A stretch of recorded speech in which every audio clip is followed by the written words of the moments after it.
우리 함께 사도신경으로 신앙 고백하시겠습니다. 전능하사 천지를 만드신 하나님 아버지를 내가 믿사오며 그 외아들 우리 주 예수 그리스도를 믿사오니 이는 성령으로 잉태하사 동정녀 마리아에게 나시고 본디오 빌라도에게 고난을 받으사 십자가에 못 박혀 죽으시고 장사된 지 사흘 만에 죽은 자 가운데서 다시 살아나시며 하늘에 오르사 전능하신 하나님 우편에 앉아 계시다가 저리로서 산 자와 죽은 자를 심판하러 오시리라. 성령을 믿사오며 거룩한 공회와 성도가 서로 교통하는 것과 죄를 사하여 주시는 것과 몸이 다시 사는 것과 영원히 사는 것을 믿사옵나이다.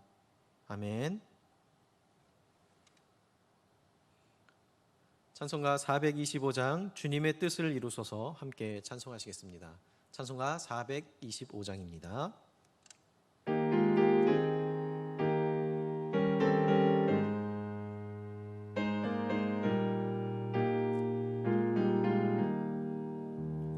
주님의 뜻을 이루소서 고요한 중에 기다리니 진흙과 같은 날 빚으사 주님의 형상 만드소서. 주님의 뜻을 이루소서. 주님 발 앞에 엎드리니 나의 맘속을 살피시사 눈보다 희게 하옵소서. 주님의 뜻을 이루소서. 병들어 몸이 피곤할 때 권능의 손을 내게 펴사 강건케 하여 주옵소서.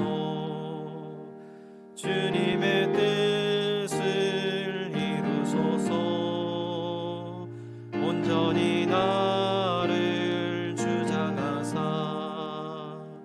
주님과 함께 동행함을 만민이 알게 하옵소서.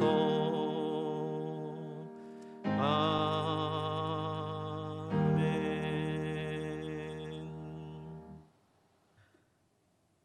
성경 말씀 출애굽기 28장 15절에서 43절까지의 말씀 함께 보시겠습니다. 출애굽기 28장 15절에서 43절까지입니다. 제가 봉독해 올리겠습니다. 너는 판결 흉패를 에봇 짜는 방법으로 금실과 청색, 자색, 홍색 실과 가늘게 꼰 배실로 정교하게 짜서 만들되 길이와 너비가 한 뼘씩 두 겹으로 네모 반듯하게 하고 그것에 네 줄로 보석을 물리되 첫 줄은 홍보석, 황옥, 녹주옥이요 둘째 줄은 석류석, 남보석, 홍만호요 셋째 줄은 호박, 백만호, 자수정이요 넷째 줄은 녹보석, 호마노, 벽옥으로 다 금태에 물리지니 이 보석들은 이스라엘 아들들의 이름대로 12이라. 보석마다 12지파에 한 이름씩 도장을 새기는 법으로 새기고 순금으로 노끈처럼 따은 사슬을 흉패 위에 붙이고 또 금고리 둘을 만들어 흉패 위 곧 흉패 두 끝에 그 두 고리를 달고 따은 두 금 사슬로 흉패 두 끝 두 고리에 꿰어 매고 두 따은 사슬의 다른 두 끝을 에봇 앞 두 어깨바지의 금태에 매고 또 금고리 둘을 만들어 흉패 아래 양쪽과 안쪽 곧 에봇에 닿는 곳에 달고 또 금고리 둘을 만들어 에봇 앞 두 어깨바지 아래매는 가까운 곳 정교하게 짠 띠 위쪽에 달고 청색끈으로 흉패고리와 에봇 고리에 꿰어 흉패로 정교하게 짠 에봇 띠 위에 붙여 떨어지지 않게 하라. 아론이 성소에 들어갈 때에는 이스라엘 아들들의 이름을 기록한 이 판결 흉패를 가슴에 붙여 여호와 앞에 영원한 기념을 삼을 것이니라. 너는 우림과 둠밈을 판결 흉패 안에 넣어 아론이 여호와 앞에 들어갈 때에 그의 가슴에 붙이게 하라. 아론은 여호와 앞에서 이스라엘 자손의 흉패를 항상 그의 가슴에 붙일지니라. 너는 에봇 받침 겉옷을 전부 청색으로 하되 두 어깨 사이에 머리 들어갈 구멍을 내고 그 주위에 갑옷깃같이 깃을 짜서 찢어지지 않게 하고 그 옷 가장자리로 돌아가며 청색, 자색, 홍색 실로 성류를 수놓고 금방울을 간격을 두어 달되 그 옷 가장자리로 돌아가며 한 금방울 한 성류 한 금방울 한 성류가 있게 하라. 아론이 입고 여호와를 섬기러 성소에 들어갈 때와 성소에서 나올 때에 그 소리가 들릴 것이니라. 그리하면 그가 죽지 아니하리라. 너는 또 순금으로 패를 만들어 도장을 새기는 법으로 그 위에 새기되 여호와께 성결이라 하고 그 패를 청색끈으로 관 위에 매되 곧 관 전면에 있게 하라. 이 패를 아론의 이마에 두어 그가 이스라엘 자손이 거룩하게 드리는 성물과 관련된 죄책을 담당하게 하라. 그 패가 아론의 이마에 늘 있으므로 그 성물을 여호와께서 받으시게 되리라. 너는 가는 배실로 반포 속옷을 짜고 가는 배실로 관을 만들고 띠를 수놓아 만들지니라. 너는 아론의 아들들을 위하여 속옷을 만들며 그들을 위하여 띠를 만들며 그들을 위하여 관을 만들어 영화롭고 아름답게 하되 너는 그것들로 내 형 아론과 그와 함께한 그의 아들들에게 입히고 그들에게 기름을 부어 위임하고 거룩하게 하여 그들이 제사장 직분을 내게 행하게 할지며 또 그들을 위하여 배로 속바지를 만들어 허리에서부터 두 넓적다리까지 이르게 하여 하체를 가리게 하라. 아론과 그의 아들들이 회막에 들어갈 때에나 제단에 가까이 하여 거룩한 곳에서 섬길 때에 그것들을 입어야 죄를 짊어진 채 죽지 아니하리니 그와 그의 후손이 영원히 지킬 규례이니라. 아멘. 이제 대제사장의 에봇에 이어 오늘은 하나님은 그 판결 흉패, 곧 우림과 둠밈, 그리고 겉옷, 관과 거기에 달 패, 그리고 속옷, 속바지에 대한 규정을 설명을 하십니다. 이것은 그리고 일반 그 제사장의 복식과도 관련이 있습니다. 먼저 16절에 의하면 그 판결 흉패를 이제 네모 반듯하게 만들도록 되어 있었습니다. 그리고 그 뒷면에는 우림과 둠밈이라는 두 가지 패를 만들어서 넣는데 이 우림과 둠밈이라는 것은 그 백성들이 어떤 일들에 대해서 스스로 결정할 수 없는 중대한 일을 결정해야 할 때, 그럴 때 대제사장에게 와서 그것을 이용하여 제비를 뽑아 결정하도록 그렇게 한 것입니다. 이스라엘 백성들은 이처럼 자신들의 문제에 대하여서 그 해결책을 우림과 둠밈을 통해서 항상 하나님께 묻고 또 확인하고 또 그 답을 찾았던 것입니다. 이 사실은 우리도 어떤 문제를 해결하고자 할 때에 항상 하나님의 뜻 안에서 또 그 해결점을 찾아야 한다는 점을 교훈해주고 있는 것이다라고 이야기할 수 있습니다. 사실 타락한 우리 인간의 이성과 또 지혜는 진리를 밝히 깨달을 수 없을 정도로 어두워져 있습니다.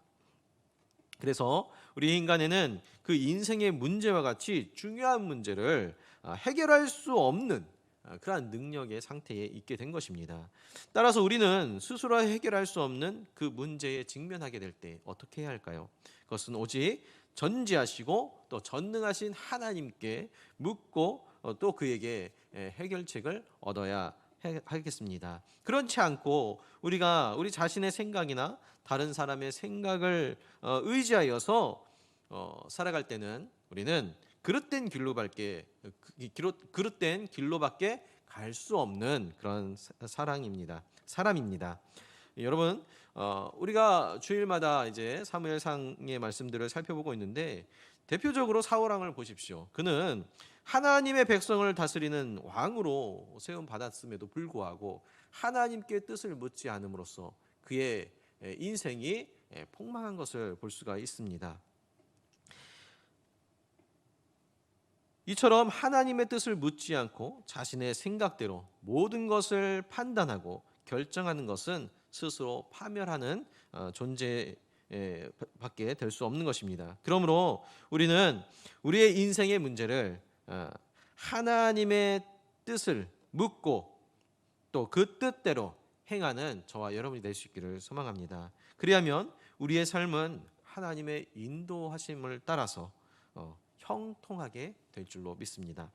오늘날에는 우리에게 계시된 말씀으로서 하나님의 뜻을 밝히 알 수 있습니다. 또한 그 말씀으로 드러나지 않는 부분에 대하여서는 하나님의 종들과 또 주의 뜻을 신실하게 따르는 동력자들의 권고를 통하여 우리가 찾아가도록 노력해야 할 것입니다. 분명한 것은 이렇게 드러나는 하나님의 뜻을 그리스도인인 누구라도 피하거나 거부할 수 없다는 것입니다. 나에게는 요청되는 그 하나님의 뜻, 그것을 혹시 오늘 저와 여러분 가운데 미루고 있는 자가 있다면 하나님의 명령에, 하나님의 뜻에 순종하고 나아가실 수 있는 저와 여러분이 될 수 있기를 소망합니다. 이제 31절에서 35절에 보면 대제사장이 그 에봇 속에 입는 겉옷 그 밑에 다는 금방울에 대해서 설명하고 있는데요. 이 금방울은 이 방울 소리를 통해서 그 성소 안에서 제사하는 대제사장이 죽었는지 살았는지 그 여부를 확인할 수 있게 되어 있는 장치 중에 한 가지입니다. 만일 방울 소리가 들리지 않으면 대제사장은 살아있는 것이 아니고, 또 방울 소리가 들리면 살아있는 것이고 방울 소리가 들리지 않으면 그는 죽은 것이었습니다. 그러면 하나님께서는 왜 이처럼 그 방울을 달라고 하셨습니까? 거기에는 이 대제사장이 성소 안에서 임무를 수행할 때에 그 방울 소리가 들리게 함으로써 거룩하신 하나님 앞에서 그 한순간이라도 경건한 자세를 흐트러뜨리지 않도록 하기 위함이었습니다. 다음으로는 그 성소 밖에서 그 방울 소리를 듣는 백성들을 위하여 그들이 거룩하신 하나님을 인식하게 하고 또 그 앞에서 그들이 어떻게 살아야 할 것인가를 고민하게 하는, 깨닫게 하는 그러한 장치가 바로 이 금방울인 것입니다. 이처럼 금방울은 대제사장이나 백성들로 하여금 하나님 앞에서 거룩하고 경건한 자세를 유지하도록 하였습니다. 이 사실은 우리에게 하나님 앞으로 나아가는 우리 성도의 자세가 어떠해야 하는지를 잘 가르쳐주고 있습니다. 사실 대제사장이 그 성소 안에서 임무를 수행하다가 하나님께 잘못을 범하면 그는 그 자리에서 즉시로 죽임을 당하였습니다. 그것은 하나님의 거룩하심이 죄를 용납하지 않기 때문인 것입니다. 대제사장과 백성들은 그 사실을 너무나 잘 알고 있어야 했습니다. 아마도 그들은 그 방울 소리를 들으면서 어떻게 해서든지 거룩을 유지하려고 노력했을 것입니다. 또 그렇게 살기 위해 노력을 다하는 것이 우리의 모습이기도 해야 하는 것입니다. 우리는 옛날 이스라엘 백성들과 달리 하나님 앞으로 직접 나아갈 수 있는 제사장들이 되었습니다. 그렇다고 해서 우리가 하나님 앞에서 마음대로 그렇게 살아도 된다는 의미는 아닌 것입니다.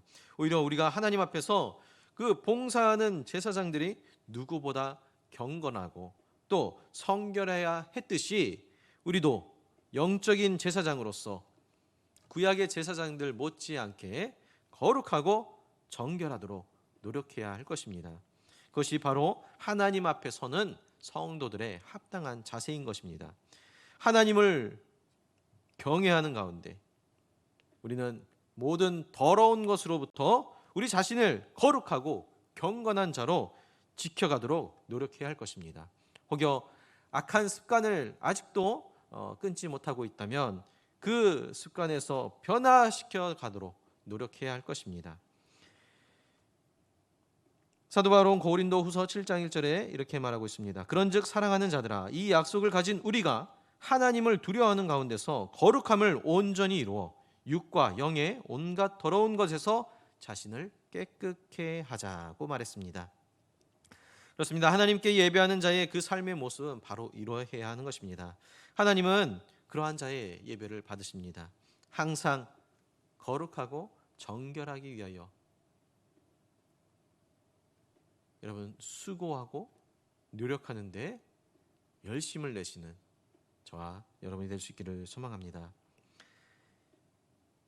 하나님은 그러한 우리의 자세를 바라고 계십니다. 그러기에 제사장들이 매는 패 앞에는 여호와께 성결이라고 새기도록 하였습니다. 아론은 하나님 앞에서 섬길 때에 이것을 착용해야 했습니다. 이 금패를 매야 했습니다. 이것은 이스라엘이 헌물을 드릴 때에 범할 수 있는 실수를 대제사장이 떠맡는다는 의미이기도 합니다. 이 패를 보시고 또 하나님께서 그 백성들을 은혜로 용서하시고 또 그 헌물을 받으실 것이라고 말씀하고 계신 것입니다. 이처럼 우리가 하나님 앞에 성결한 자들이 되어야 할 것입니다. 이어 마지막 부분 39절에서 40절에는 배로 만든 속옷에 대한 그 설명이 있는데요. 제사장들이 그 속바지를 만들어서 하체를 가림으로써 그들의 거룩성을 외적으로도 손상하지 않도록 그렇게 옷에서부터 그들에게 지어 입도록 해 주신 것입니다. 우리는 주님 앞에 날마다 서는 자들이 되어야 합니다. 주님 앞에 누구나 나아갈 수 있지만 또 언제라도 나아갈 수 있지만 무엇보다 중요한 것은 저와 여러분의 그 마음과 그 삶이 거룩하여져서 하나님 앞에 온전히 설 수 있고 또 하나님과 영원히 함께하는 그러한 삶을, 복된 삶을 살아갈 수 있기를 주님의 이름으로 축원합니다. 그 일들을 위하여 우리가 버려야 한 부정한 습관이나 반복된 죄가 있나 찾아보시고 그 모든 것들을 끊어가시는 저와 여러분이 되기를 소망합니다. 우리 말씀을 기억하며 함께 기도하기를 소망합니다. 먼저 기도하실 때에 하나님께 예배하며 교제하는 동력자들을 생각하며 섬기게 하여 주시옵소서. 또 한 가지는 우리 삶 속에서 부정한 습관을 끊어버릴 수 있도록 주님 결단력을 주시고 끊을 수 있는 지혜와 능력을 더하여 주시옵소서. 함께 기도하길 소망합니다. 주여 은혜를 주옵소서. 함께 외치며 기도합시다. 주여 은혜를 주옵소서. 하나님 아버지 감사합니다. 우리를 제사장으로 부르신 주님 앞에 우리의 삶을 거룩하고 정결하게 세워갈 수 있기를 소망합니다. 무엇보다 하나님께서 우리에게 맡겨주신 그 직무를 함에 있어서 하나님 내 뜻대로 행하는 것이 아니라 우림과 둠밈으로 주님께서 말씀하시듯이 주님 나의 영에게 주님 말씀하여 주시옵소서. 주의 말씀 가운데 깨닫게 하여 주시고 주님이 주시는 지혜와 능력 가운데 아버지 그 일들을 온전히 정결하고 선하게 행해갈 수 있도록 역사하여 주시옵소서. 우리는 항상 주님 앞에 그 금방으로 울림과 같이 아버지와 성결하게 또 아버지와 거룩하게 세워져 갈 수 있도록 항상 우리의 자세를 주의하여 깊이 새기며 하나님 우리의 자세를 주님 앞에 바르게 세워가며 하나님 우리가 주 앞에 행실에 있어서 항상 조심하며 그렇게 나아갈 수 있는 우리의 삶이 될 수 있기를 소망합니다. 주님 그 삶을 살아갈 수 있도록 우리에게 주신 그 생활의 양식들 아버지 그 규례들 아버지 지켜 행할 수 있는 아버지 지혜를 주시고 능력을 주시고 하나님 그 일들을 행하는 주님의 백성들에게 언제라도 주님께서 우리에게 크신 은혜를 베풀어 주셔서 하나님이 기억하시는 백성, 하나님이 함께 하시는 백성, 하나님이 책임져 주시는 그 백성의 은혜를 누리며 살아가는 이 모든 주의 성도들 될 수 있도록 주님 축복하여 주시옵소서. 예수님의 이름으로 기도합니다. 아멘. 우리 주님 가르쳐 주신 기도로 예배 마치겠습니다. 하늘에 계신 우리 아버지여, 이름이 거룩히 여김을 받으시오며 나라가 임하시오며 뜻이 하늘에서 이루어진 것 같이 땅에서도 이루어지이다. 오늘 우리에게 일용할 양식을 주시옵고 우리가 우리에게 죄 지은 자를 사하여 준 것 같이 우리 죄를 사하여 주시옵고 우리를 시험에 들게 하지 마시옵고 다만 악에서 구하시옵소서. 나라와 권세와 영광이 아버지께 영원히 있사옵나이다. 아멘.